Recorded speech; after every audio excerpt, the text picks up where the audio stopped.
Today we are meeting Kevin Adams from Sheridan, Wyoming. How's it feel to be one of the Sky Wars competitors this year? It feels good. It's a mixture of emotions. I'm excited and nervous all at once. So I understand the challenge at hand, yet stepping to the plate, the Sky Wars venue, and I'm willing and ready to accept the challenge. Along with that comes a little butterflies, but that's to be expected. I think if I didn't have any sort of, fear or anxiety, I would maybe not be human. So I enjoy being human. Let's dive into kind of your pyro story. Get a little snapshot of your pyro journey here. Okay, bear with me. I guess it all started when I was a really little kid with early memories of the neighborhood fireworks shows and the families trying to outdo each other. And, I grew up with a big imagination and I would emulate the things I saw. So, the time where the carnival came to town, we would pretend to make carnival stuff. If it was the circus, we'd pretend to do the circus. And when there was fireworks shows, we pretended to do fireworks shows. I did things like I would set the sprinklers in the yard, the lawn sprinklers up in the air and have them shoot in different patterns. What? And I would throw cups of dirt and fine sand up into the air in cups and have them flip around and they'd look like air bursts and like smoke charges and stuff. And I would have the other kids from the daycare help me do this stuff. And, it was all about imagination and just emulating what we saw and always Yeah. performing and doing something Yeah, for it an audience. sounds like this was your destiny to put So, on some kind of show, some kind of display for a large audience yeah, and to entertain. That's awesome.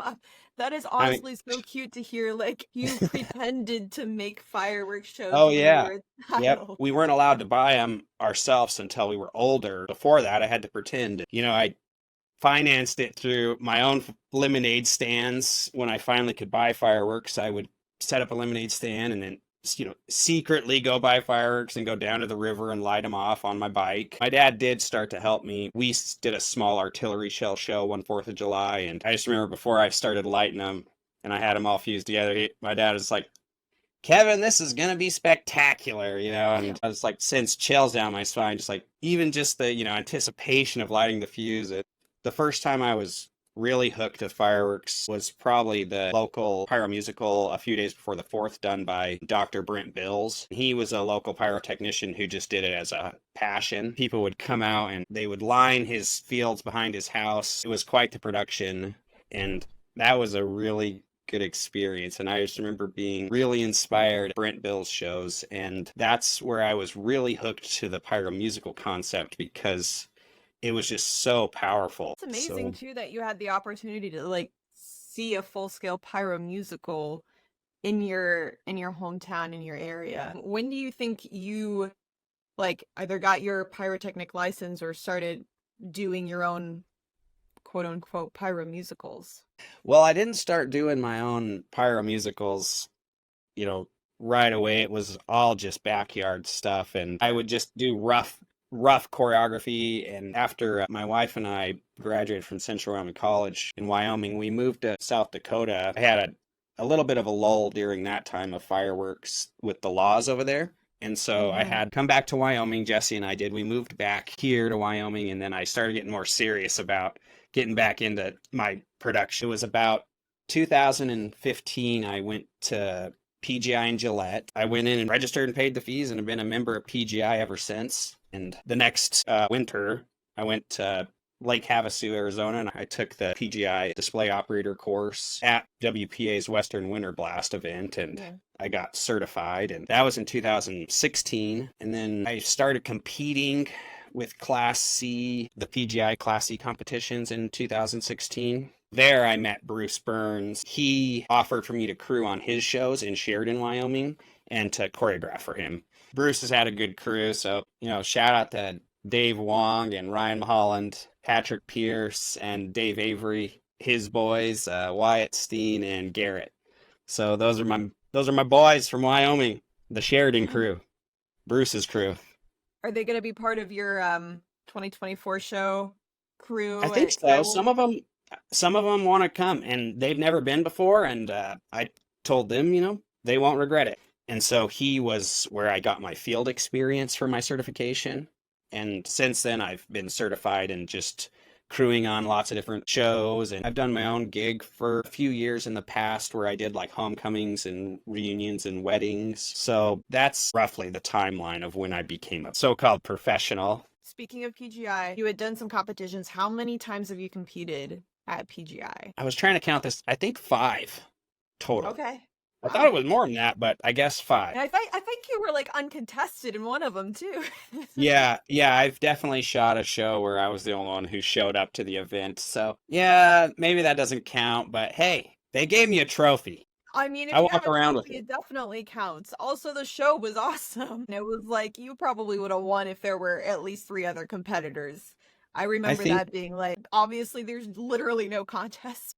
the first year I had, I think, 5 people in my category, and it was the second show I'd ever shot or scripted on Cobra, that is. And Wow. I got third, so that was a good experience. And then in 2017, I got second place by, I think it was a tenth of a point. We're talking like just a judge's discretion could have made that swing either way, but both shows I thought were really good, and I do think that the first place did deserve the first place for their level of difficulty and execution. I won 3 Class C Unlimiteds at PGI in a row. That's kind of the history of my Class C competitions. I haven't competed at any other event. I've shot at WPA's Western Winter Blast. I shot a contracted member showcase display. That was called Medusa's Valentine. That was a fun show. And some other shows I've done were Bruce Burns of Sheridan, Wyoming here. I've done his 4th of July show. I would script with a slew of people on those shows. Some of the crew I mentioned earlier, we would share the show. I scripted the finale for the show, the last like 3 songs a few years in a row, and then did a middle segment another year for Bruce.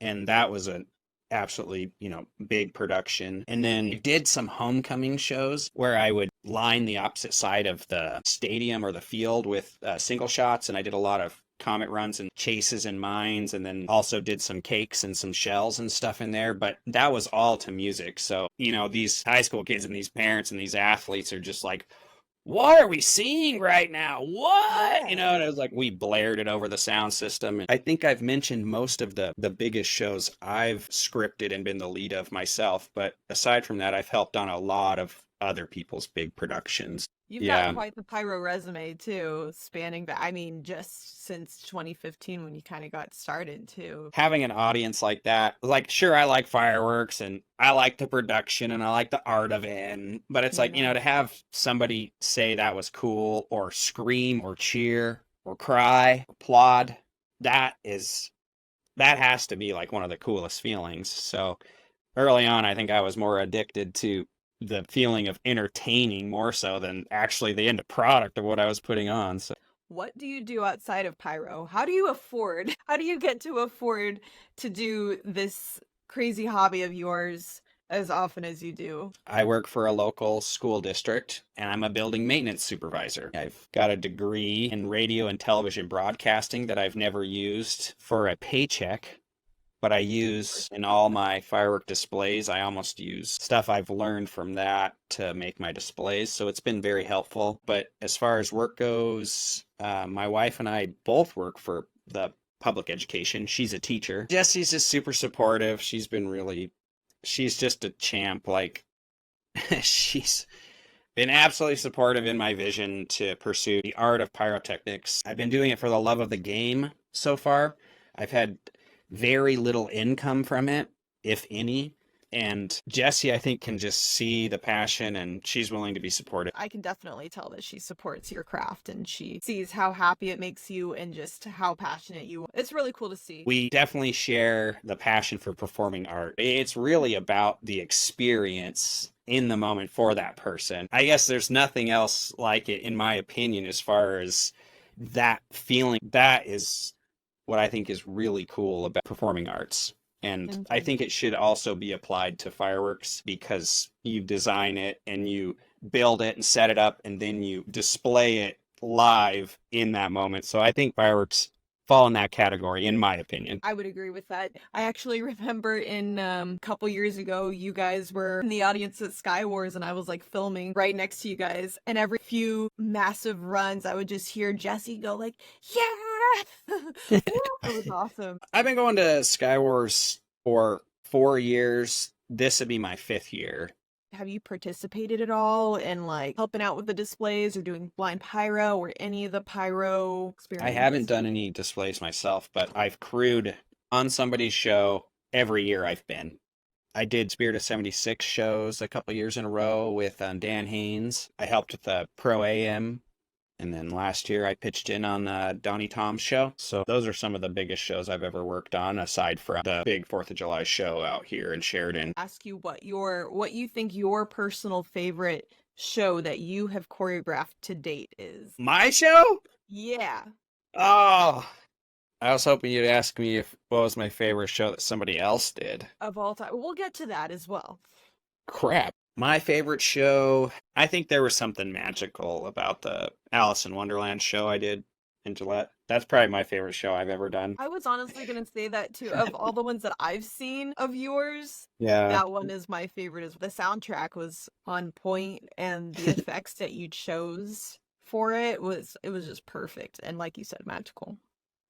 Where do you find pyro inspiration, or from whom? Well, we talked about Dr. Bill's in Lander, Wyoming. That his shows are my number one inspiration. But I have an old memory of watching a show on TV in Okay. New York. It was the Macy's 4th of July show. It had the Boston Pops did the soundtrack for it. It was probably like 20 years ago, and it was just sticks. It was really good. I mean, that was just patriotism at its best.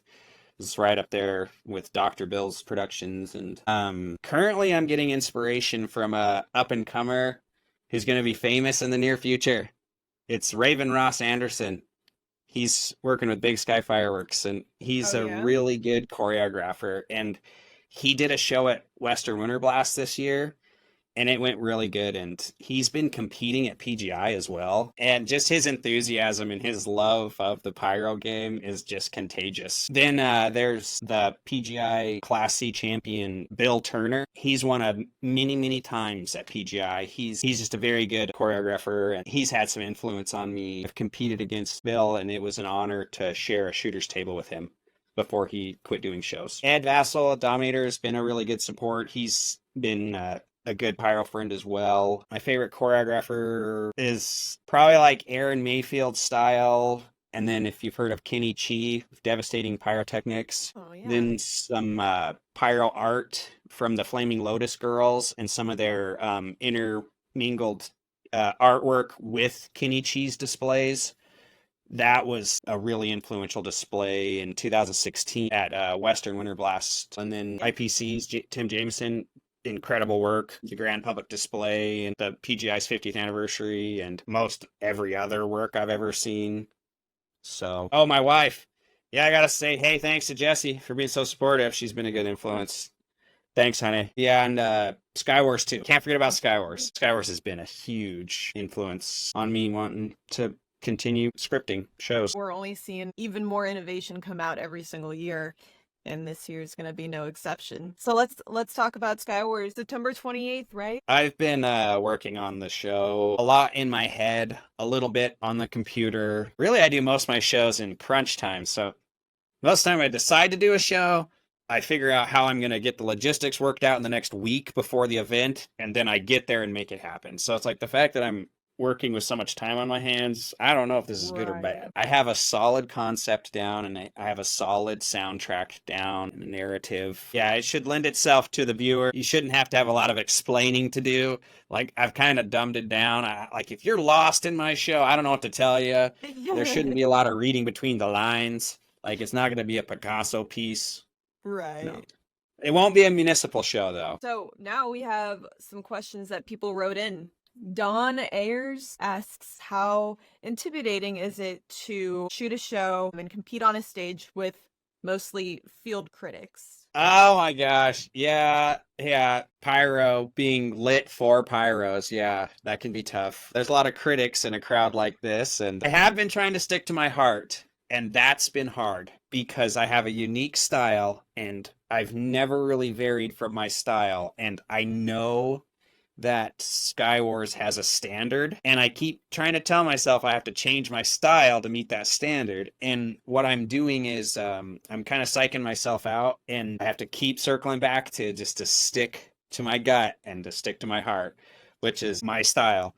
So yeah, I want to do a couple things that I think are required, and I take a step back and I tell myself just to stop, just to stick with what I know, make the emotion in the moment, and make the scene exactly the way the scene is supposed to play out, and paint the picture the way it's supposed to be painted, and let it run its course, because that's part of the ride, and it's part of the dynamics of the ride as well.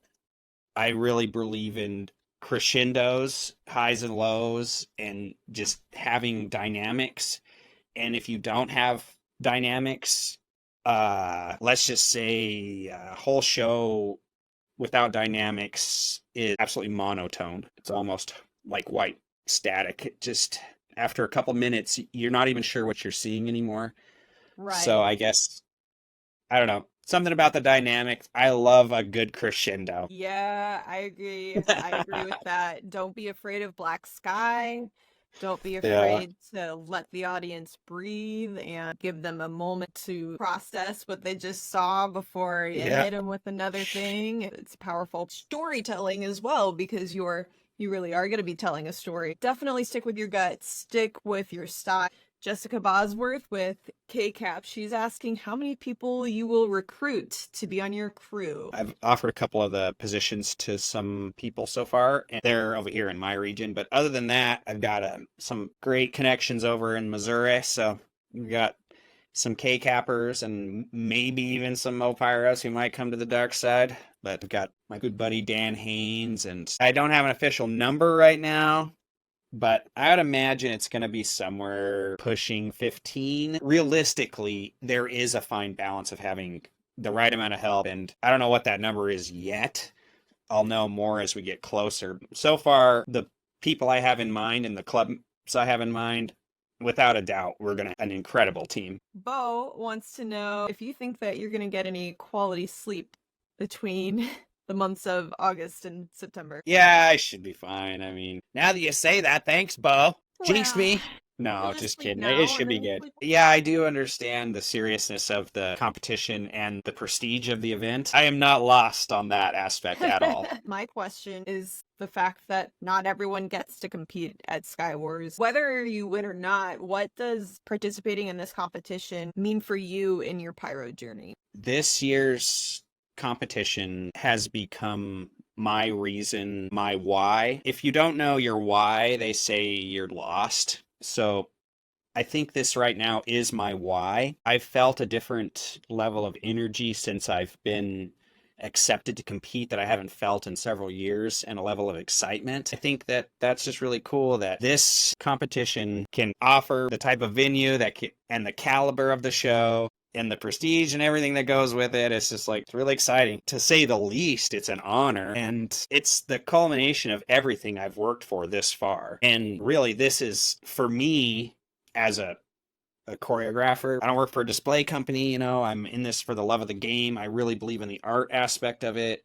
Each piece that I've been a part of, that I created, is, to me, is a theatrical production, and I don't plan on doing anything different this time at Skywars other than just continuing on with what I've done. And this is where I'm at right now in my own personal pyro journey. So I think this was the next logical step for me, and I'm super thrilled to be a part of it. I'm ecstatic. I have no doubt about it that you're going to do an amazing job. I'm really excited to see what you come up with on September 28th, and I'm so excited that you're one of the competitors, because I've seen some of the shows that you've choreographed and I've been so impressed. Congratulations again. Thanks for stepping up to the plate. I think you're going to wow the crowd. It's going to be amazing, and you're definitely going to be able to sleep some. And like you said, just don't even listen to the voices of doubt, because you've definitely got this.